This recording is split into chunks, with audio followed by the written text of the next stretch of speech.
And I think that sales and service are kind of synonymous because if you haven't got the service, you won't get the sale or you won't have it on a sustained basis. Welcome to Sales Made Easy, a podcast for business and personal growth. Now, here's your host, Harry. Today with me, I have Alan Williams, who is the founder of Service Brand Global. He helps progressive leaders of service sector organizations internationally and in the UK, across the pond, as you might say, to deliver significantly better business performance and a service excellence culture through, get this, values-driven organizational alignment. Values. Yes, values go a long way in creating value. So Alan Williams, welcome to the Sales Made Easy podcast. What's the good word, sir? Thank you, Harry, for the invitation. I'm really looking forward to this conversation. Excellent. So Alan, I wanted to touch on that you're an author and you've written a few books. Can you tell me a little bit about what those books are about? Yeah, sure. So all about values. So the first one is about how do organizations translate their values into the practical daily behavior of employees? Because if your experience is like mine, you can go into a big flash office and they can have the values etched in the wall at reception. But then if you ask people about them, they haven't got a clue.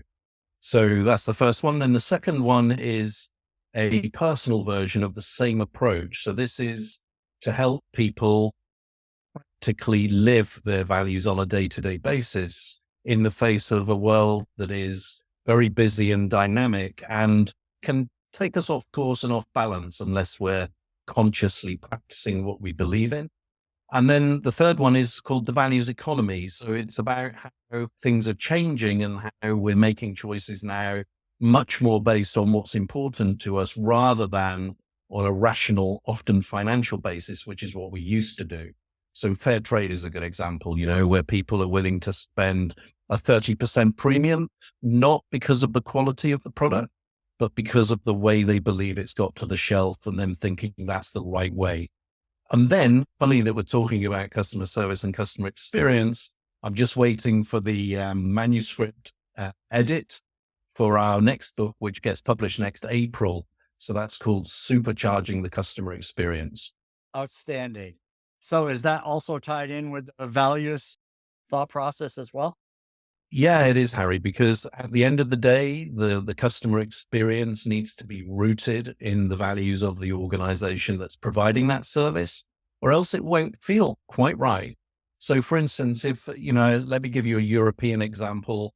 You guys are probably very familiar with a feeling that German people are very organized and efficient, right? So they're famous for their vehicles. And so if you went to a hotel in Germany and it was a little bit cold, not particularly friendly, but it was very efficient, you would think that's fine. That's what they're like. Whereas if they were all a bit warm and fluffy and friendly, but got your room number wrong and didn't have your reservation, you'd be thinking, am I in the right country? So it's this thing about it being rooted in the values of whether it's the organization or the location. Yeah, 100%. Yeah, makes sense.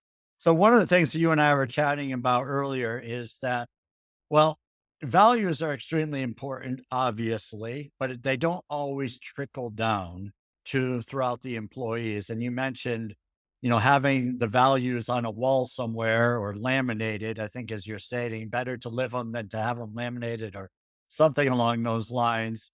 Talk to me about that. How do these values get passed down to everybody or as many people in the organization as possible?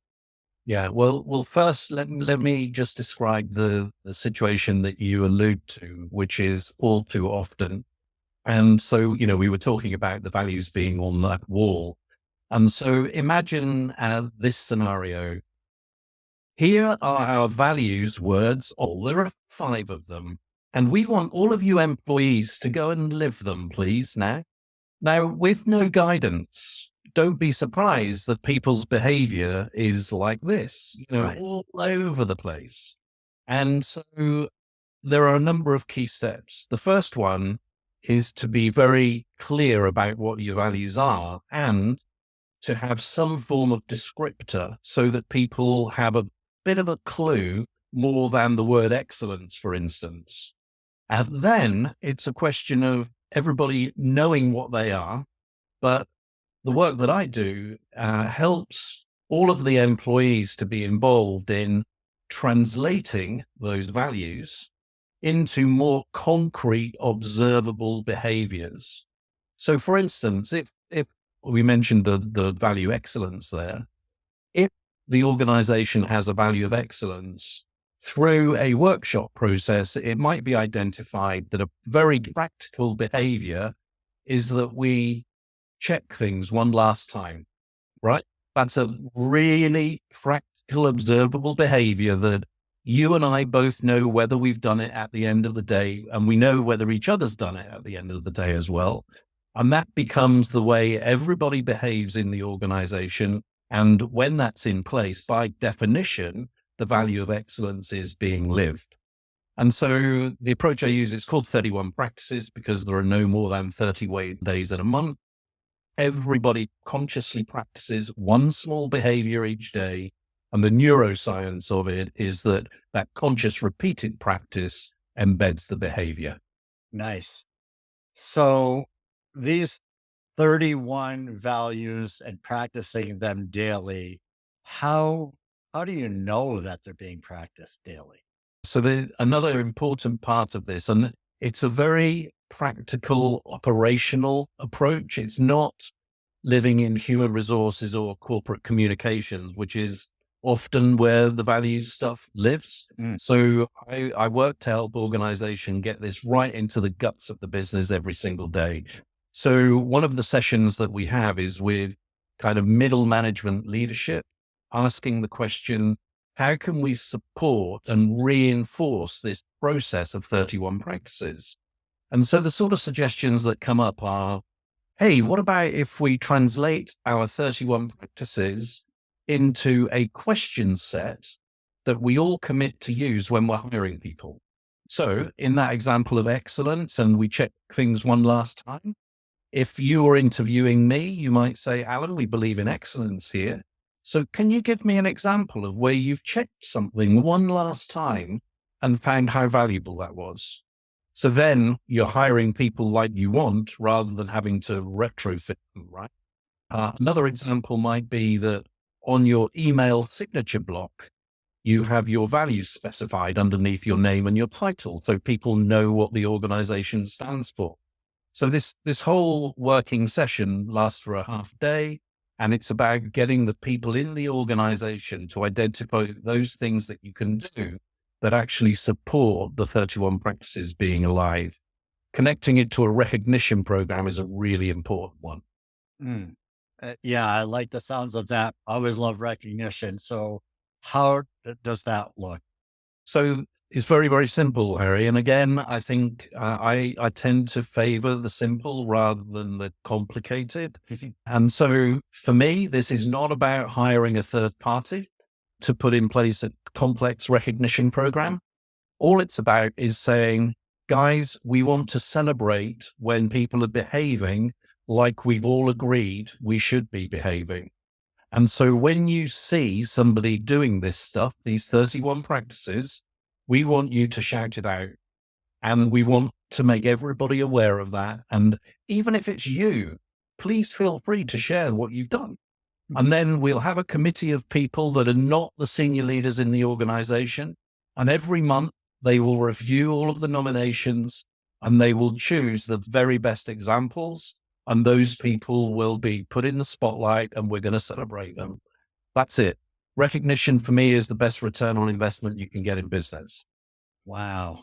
And yeah, that is really, so it's not like tons of money being thrown at it, just the simple, maybe a little, I'm thinking there might be a little gift, some little financial thing going on. What's Yeah. So something, but small. And also you've reminded me of one business that I was in. I think it was about 10 years ago. I think it was £100 a month, but we said, you're not going to get £100 or $100.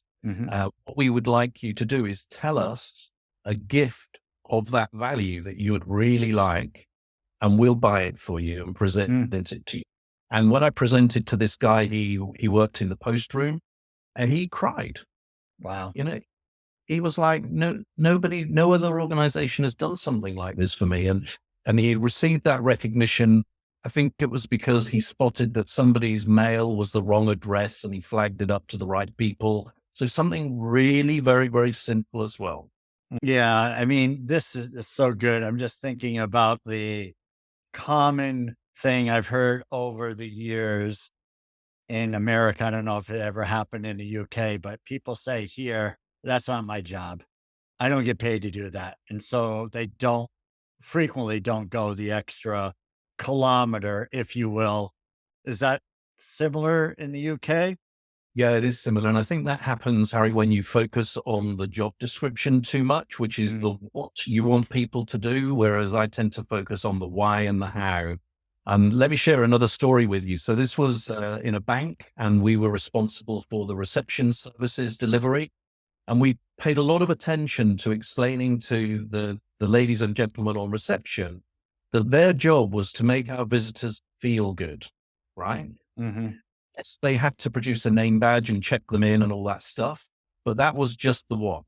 The why, making people feel important, and the how, by being really friendly and complimentary, that's really how you got the job done. So this guy was arriving for a very important meeting with the bankers, and he was expected. So his name badge with photograph had been pre-prepared. We always used to encourage the reception team to greet people by name before they introduce themselves to create that good first impression as well. But what we hadn't forecasted or couldn't have done, he had a little terrier dog with him. And so when he approached reception, the receptionist said, "And now if you could just lift up your dog in front of the camera, please." And his name is, and produced the name badge, printed it out.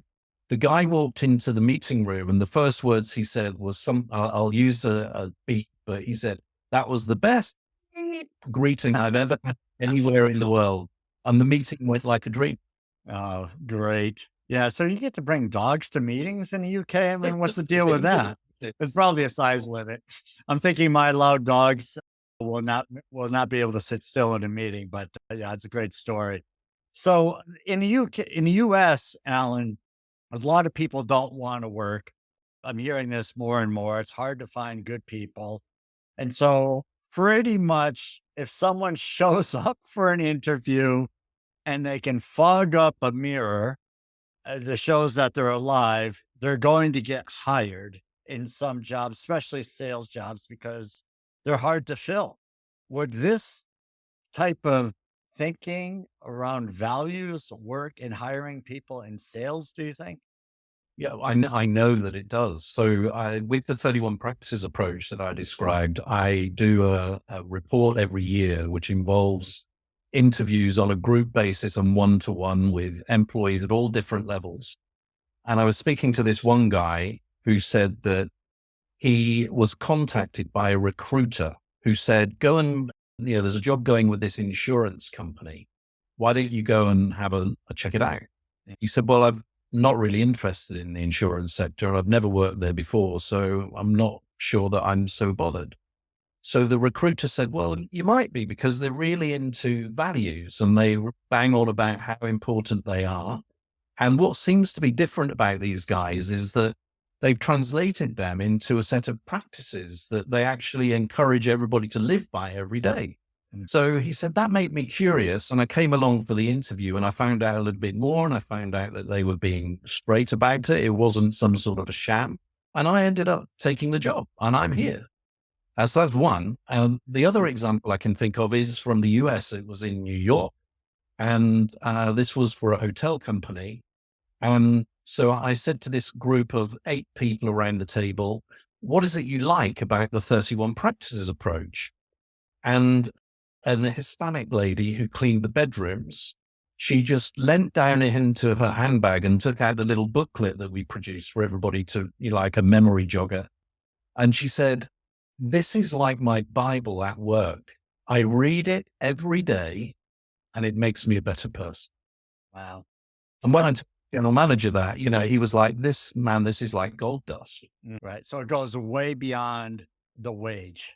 Well, yeah, that's right. Because, yeah, of course, some people work for the wage. This is not to say this is everybody. Mm-hmm. For me, the key thing is that your wage should be something that you take home at the end of the day, but it shouldn't be what gets you out of bed in the morning to go to work. And that I really believe that it doesn't matter what level of job it is. And are you familiar? There's a training program called FISH. Have you come across this? It does sound familiar. Okay, so it's about a fish market in Seattle. Yeah. Yeah. Okay. Yep. That's it. And then, Yeah. and that's it. When they talk, I can't remember the names of the characters, but it's like, I've got to be at work at 4 o'clock in the morning and dealing with the fish in a freezer. And so I can either choose to be in a good mood or I can be grumpy. And which one I want to do? Right. Yeah. I mean, that whole Seattle, it's Pike Fish Market. Yeah. I remember when I was leading a sales team in Washington, D.C., one of my sales reps gave me that book to read. Yeah. And I immediately started applying it for our sales team, or not we.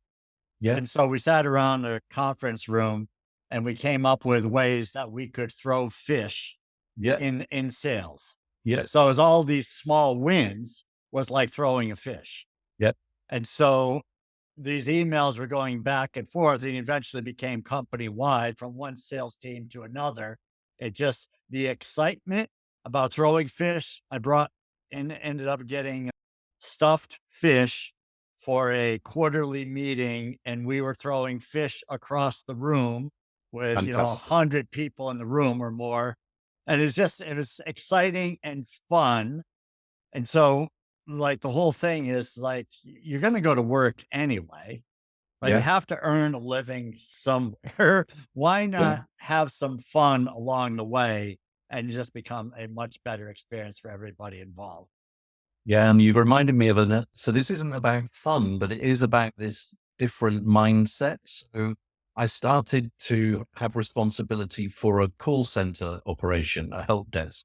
And my first day when I went to meet the team, they were miserable. And what they were saying was that not enough people, too many calls. So I said, so how many calls does the group handle in a day? And they said, well, it's around about 5,000 calls in a day. And so then I said, what's your world record? And they were like, what? What's your world record? So they said, well, we can look it up. And it was 5,600, I think it was. So we just put 5,600 up on a flip chart on the wall, world record, and then just change that number when you beat it. And then all of a sudden, instead of people feeling downbeaten about having so much to do, they're like, oh, maybe today we're going to beat the world record. Brilliant. Yeah. It's so good. And then you're taking what is a complaint, like people, I think I hear quite a bit is what's the negative going on in a business? Things that are out of our control. One person was talking to me recently saying, just don't like dealing with the public. It doesn't matter how good of a job you do. Someone can leave a nasty review because something out of your control happened and it impacts your business. So what do you do with that? Right. Yeah, I can see how the person is just exasperated trying to grow a business. And then they get frustrated with the same people that they're serving, may turn around and leave a nasty review because that's the way some people are. They just want to be nasty. What's your thought about that, Alan? Just get over it. Because those people exist, right? But it doesn't mean to say everybody's like that. Right. I don't know if you know, Harry, but I used to be in the commercial hospitality sector. So one of my jobs was managing director of a 5-star hotel. And we had a complaint from a guy. And so I invited him to come back because it was a bad complaint. And so he came back and complained again. And I invited him back again. And I was embarrassed because, you want things to be right for this guy. The third time, he reported that he found toenail clippings in his bed.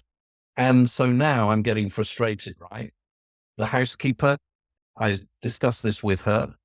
She said, I'm sorry, Alan, but there is no way, because I checked that bed personally I took the covers off. And on my child's life, that's not true. So I challenged the guest, and he admitted that he had made it up from the very first complaint to this one in order to get something out of the business. But I chose consciously just to take, to deal with it professionally, deal with it the way that you should, and give him nowhere else to go, basically. And then he confessed he was the one that was embarrassed. And, think of all of those people that had I chosen to treat them like he was behaving, then my business wouldn't have been as good. Whereas we retained this absolute focus on the customer being all important, and you do what they need to be given. Yeah, wow, what an experience. So what's your thought about that? The customer is always right then? No, I don't think they are, but they're paying. And so you treat them as though they are. Yeah. Yeah. And I think like you mentioned there is that you treat them respectfully, but there's some people you're just not going to make happy.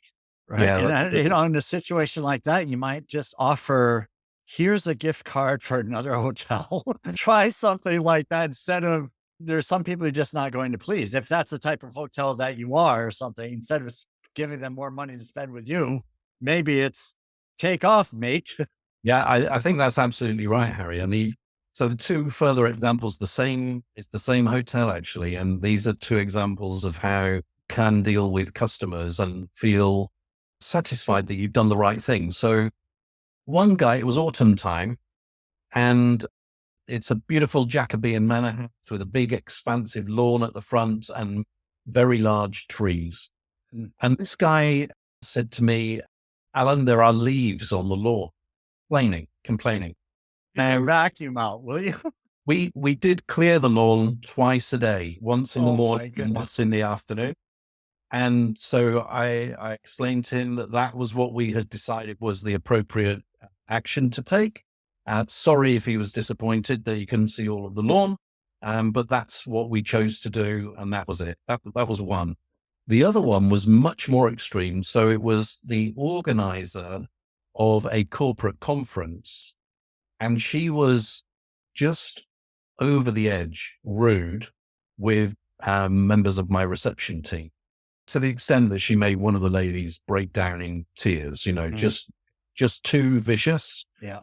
And so I asked the reception lady to put the phone over to this organizer, introduced myself and told her who I was, and told her that if she ever spoke to a member of my team like that again, I'd take it up with her boss and ask for her to be removed from site. So, I think you can't do that necessarily when you're in a frontline role, but what you can have in a service organization is your senior leaders being as close to your frontline people so that they're like that and together, so that the frontline people know that they will be backed up when they need it. Oh yeah, it's really good. So you bring up such a good point about people being around, right? People who can make decisions, being around others who are given more of a script or told to work within a certain range. So what's your thought on that? Is to get people their offices close by, or how does that actually look? Yeah, I think in the best service establishments, you do have senior people close to the action where things are happening rather than being too distant. And the other thing is trust in your frontline people. So I remember that hotel, when people joined us, I used to greet people, new employees personally. And I used to tell them just three things, Harry. So the first one is give yourself a pat on the back because you are the very best person we saw. And that's why you've got this job. So you beat lots of other people. Secondly, if you need to break the rules to make a guest happy, do it, but then tell your boss very quickly so that we can deal with it. And then thirdly, bear in mind, this was a 200-acre estate with beautiful gardens and a championship golf course. I said to them, enjoy yourself while you're working here, because if you can't enjoy yourself in an environment like this, there might be something wrong with you. Nice. I want to go work there. It sounds beautiful. Yeah. I mean, It sounds a little bit like Nordstrom's. I don't know if Nordstrom's is still like this, but years ago, Nordstrom's had a reputation for going way above what was required. And I think one of the things is that they would take something that people would buy clothes, a year later, 2 years later, whatever, some ridiculous length of time. I'm not saying it needs to be like that. I mean, if you want a reputation of being extreme, that's one thing. I don't think businesses need to be that way generally, right? Just being respectful and balance is the key. What's your thought on that? Am I speaking off the cuff too much here on that? No, I don't think you are, Harry. And I think you have to do what's right for the identity of your business. So Nordstrom have a stellar reputation, and I use them as a mini case study in one of my books. And, they've just made a really important decision to come out of Canada, for instance. And it's all about them being really on top of their game and being sustainable and doing what's right.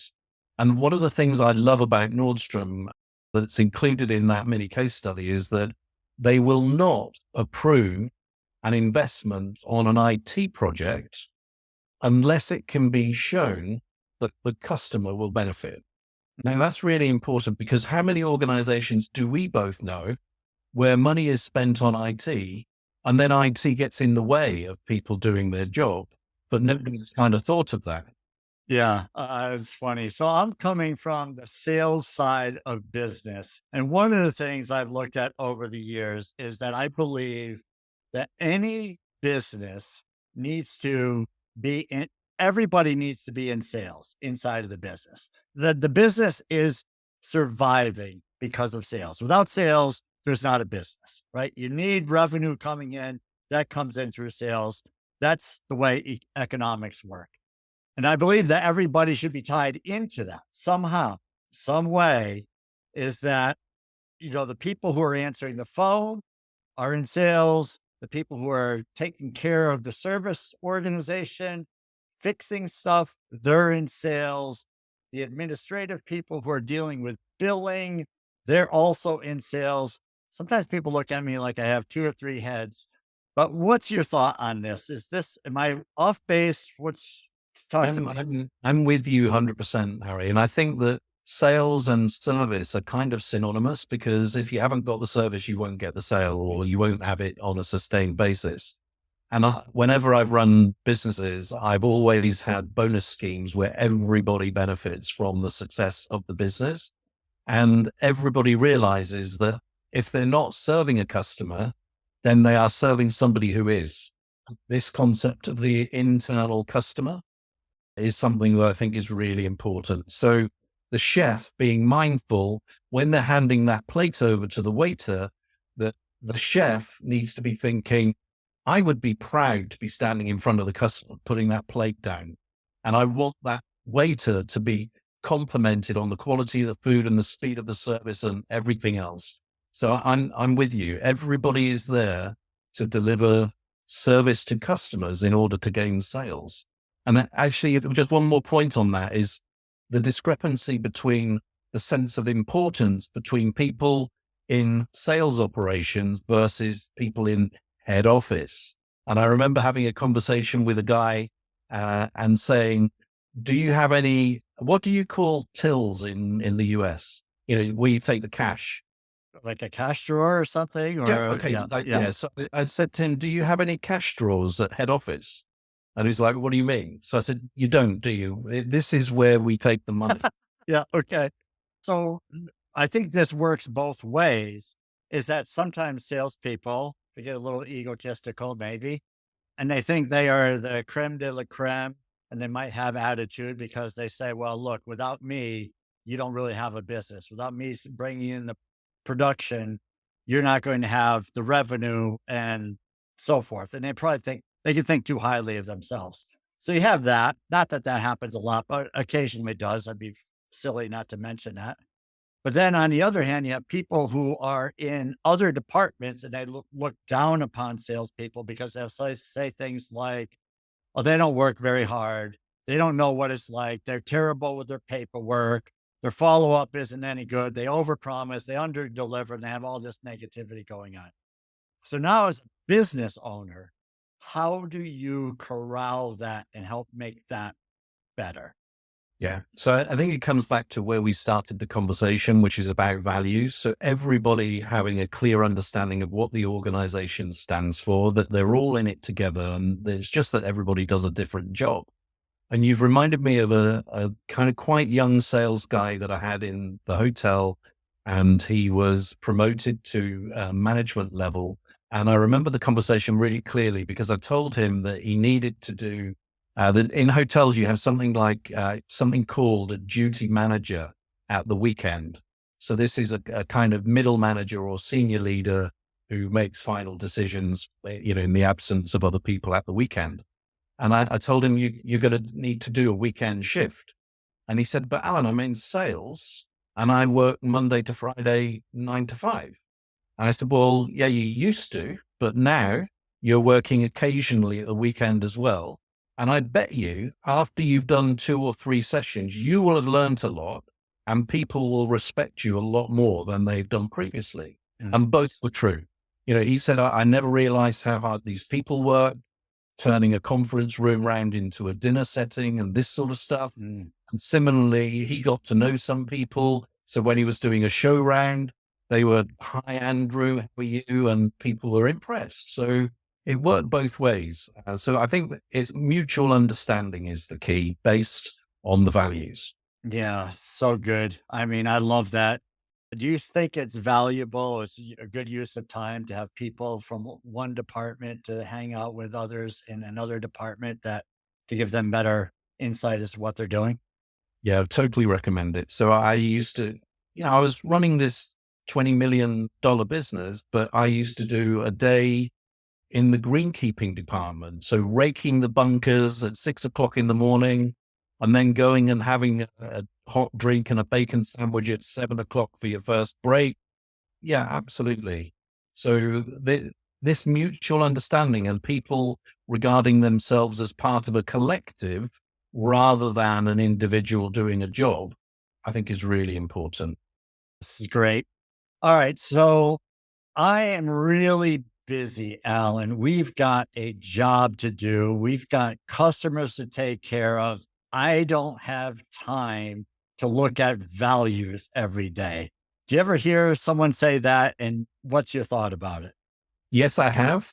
And the answer is that it takes no more time than you're currently taking. And the other thing that I like to ask people to think about is whether they admire a high performing either sports person or musician, musical artist, for instance. And so let's choose Coco Gauff, right? A tennis player in the US, doing really well, young player. And do you think that she just turns up to a tournament and hopes that she's going to do okay? Absolutely no way.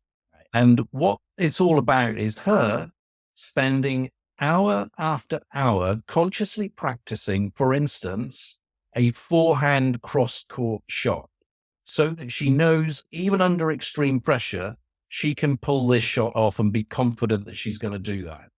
So if that's what's required to perform at the highest level in sport or music, why do so many people in their jobs just turn up and hope that they're going to be able to perform okay? Yeah, it's a sad fact that just because you have the job, it's like you don't need to get better, is the way I think a lot of people think, is that they already have the job, but they're not thinking about necessarily about how to improve and become elite.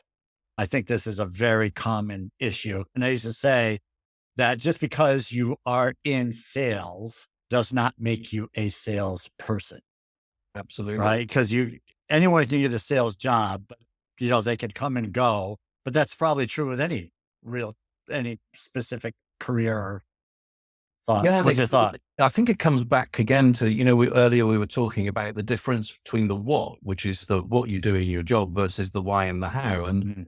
a different hotel job. I remember a lady whose job it was to polish the marble in the reception area. And she used to tell people that she wanted that floor to sparkle because it greeted every single guest that came to the hotel. And that was her job and her responsibility.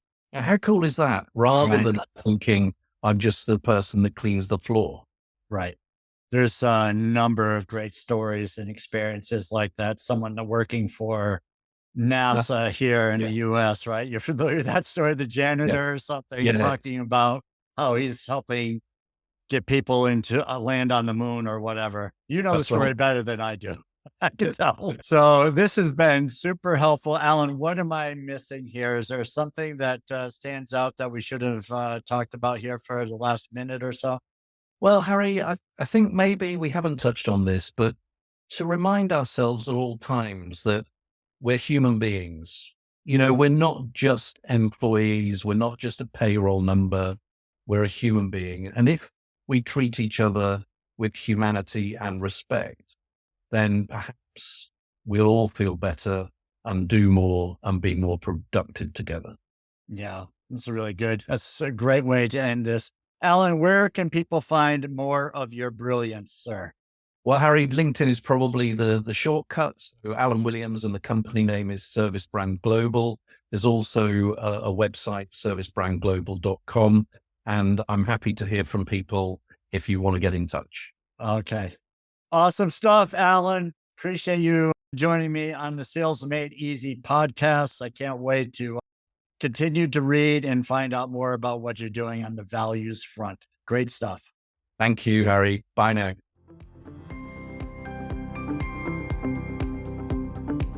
Thank you for listening to Sales Made Easy. If you found value in our conversations, please subscribe and leave a review. Our goal is to provide practical strategies for growing your business while staying true to your values.